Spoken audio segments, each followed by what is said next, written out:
There is not a person in this room that is not constantly up under attack.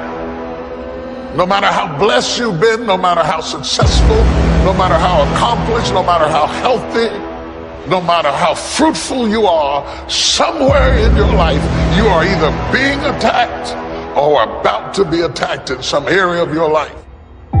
What is it that will make it worth it for you to face the rejections?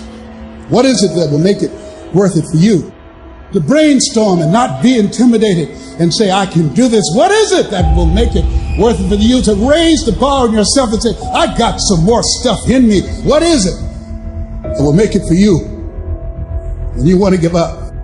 And God says, I'm going to bless you, but you've got to dress for the battle while you receive the blessing. With every blessing, there is a battle. I would venture to say the greater the blessing, the greater the battle. The enemy would not send that level of battle against you if there were not that level of blessing before you. The level of battle you face is an indication of the level of blessings that you stand to receive. No robber robs an empty house. Nobody holds up a bag lady because she doesn't have anything to steal. If you're up under attack, there's something to be gained. See, you got all dressed up not to run. You got dressed up to stand, not to give place or territory, not to evacuate the turf that's yours. And it's in these moments right now that so often we feel like backing down.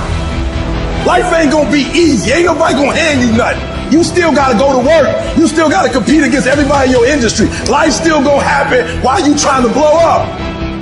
It's the obstacles in our life. It's the hardships. It's the mountains that we climb that make life worth living. But the mountain's not supposed to stop you. Your mountain has the materials for your miracle. Just because you feel afraid doesn't mean you have to be afraid. Just because you feel discouraged doesn't mean you have to be discouraged. Just because you have fear doesn't mean fear has to have you. It's hard to handle it. You got to fortify yourself and say, come on with it. I've got to step into it. If you're going to be successful in this game, you got to have a dog within you. You got to know it's a dog fight, and you got to go get that fight. A man's character is not judged after he celebrates a victory, but by what he does when his back is against the wall. So no matter how great the setback, how severe the failure, you never give up.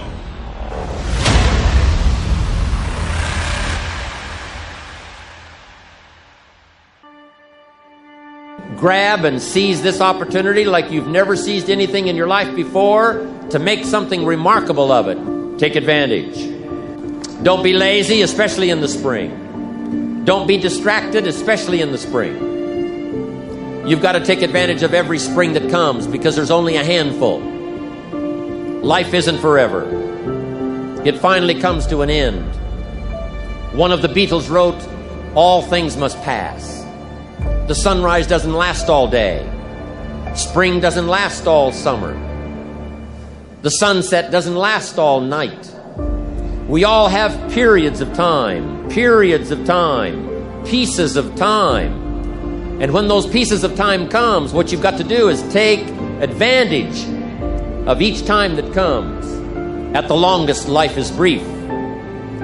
At the longest, life is just a small period of time. So don't waste your springs. Don't waste the opportunity to talk to someone. Don't waste the opportunity to have a meeting. Don't waste the opportunity to come to Next Extravaganza. Don't waste the chance. Each spring that comes, take advantage of them because there's just a few. Don't let them all pass.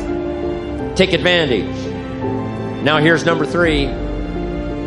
In the course of the seasons, 1 is the winter, 2 is the spring, 3 is the summer. The summer is called challenging time. In the summer, we've got 2 things going for us. 1 is opportunity, but the other is to watch out for your enemies. Nourish your values in the spring. in the summer. Like a mother, nourish the values. Distributors you've got, make sure that they get plenty of nourishment from you, plenty of training from you, plenty of understanding from you. Don't be short, don't be careless. Give them your best, like a mother would give the best to her child. Be like a mother in the summer and give the best you've got to everybody you can reach and everybody you can touch. It's called opportunity in the making. Be careful of those around you. Well, here's what you've got to understand. It's not the 13th floor that sends you your check. It's not the computer that sends you your check. Some live human being had to make it possible for that money to finally get to you. So remember, it's human beings that make our lives valuable. It's not systems, it's not numbers in the marketing, it's not computers, it's not the printout, it's not points, and it's not royalties. What makes us all rich beyond our wildest imagination is people. So be mindful of investing in the summer in every person you can possibly invest in. They will make you wealthy.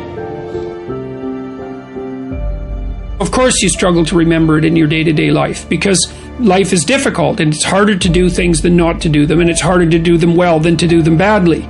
You know, and it's easy to sit around and be hopeless. I don't mean it's emotionally easy, because it's not, but it's procedurally easy to be useless and to fall back into your old habits and to not discipline yourself. And it's a matter of continual practice, slow continual practice. And I think a good example of that is something like weightlifting. You know, if you start a weightlifting program, which I would recommend, by the way, because it's tremendously advantageous physically and cognitively, you're not going to really see results for a number of weeks, and then the results are rather slow, but you can get pretty decent results over a 6-month period and absolutely stellar results over a couple of years. And so you have to make sure your time frame is right and not to be too hard on yourself. And I did mention the future authoring program earlier, and one of the things I would recommend too is if you're having a hard time implementing your decisions, say your ethical decisions, that you spend a bit more time thinking them through and writing them down. And the future authoring program is really helpful for that. That's why we designed it. And so get your goals straight and continue to practice every day. And if you're not succeeding, then make your goals slightly smaller. You want to make your goals large enough so that they challenge you, but small enough so that you have a reasonable probability of succeeding at them on a day-to-day basis. And then you have to also understand that if you fail on a given day, like let's say you're trying to quit smoking and you quit for 2 weeks, and then you have a cigarette and you think, oh my God, now I've screwed it up, I'm not quitting anymore. You smoke a whole pack of cigarettes. It's like, well, there's a couple of mistakes there. And one is, well, just because you had a cigarette doesn't mean you failed. It just means that you had a cigarette. You can start stopping again the next day. And the fact that you had one cigarette in the last 2 weeks is a hell of a lot better than the 2 weeks that you had before that. And so you've got to be realistically humble. You've got to be ambitious enough in your goals so that you're pursuing something that you regard as truly meaningful and worthwhile. You know, and maybe you can judge that to some degree if you think about someone you love attempting the same thing and think about how you would feel if they managed it. And if you would feel good, then that's probably a good what would you say? That would be a good evaluation strategy to use on yourself.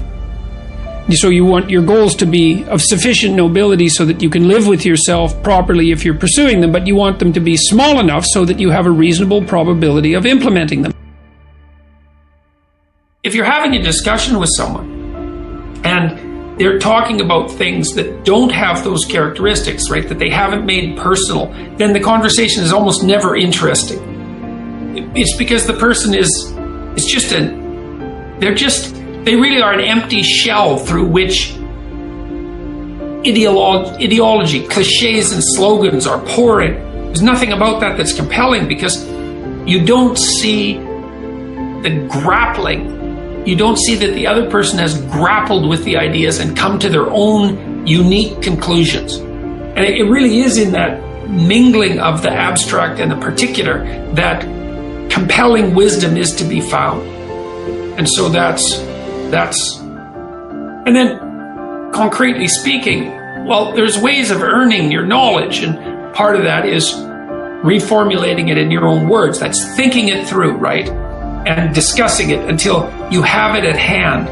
You can talk about it and you can generalize from it because you truly understand it. But a huge part of that is also putting it into practice and deriving your own conclusions as a consequence. And some of that can be done with debate. It's like, here's an idea I came across, and here's the idea, and here's what I think it means. And this is how I think it would change things if I put it into practice. This is how I understand this idea. And what do you think of that? Like, that's a good debate or discussion, you know? Because then the other person can say, well, I don't really agree with the way you formulated that, or I don't agree with your conclusions. And hopefully it's a real discussion and not just one-upmanship, you know, because that's a pretty dull game.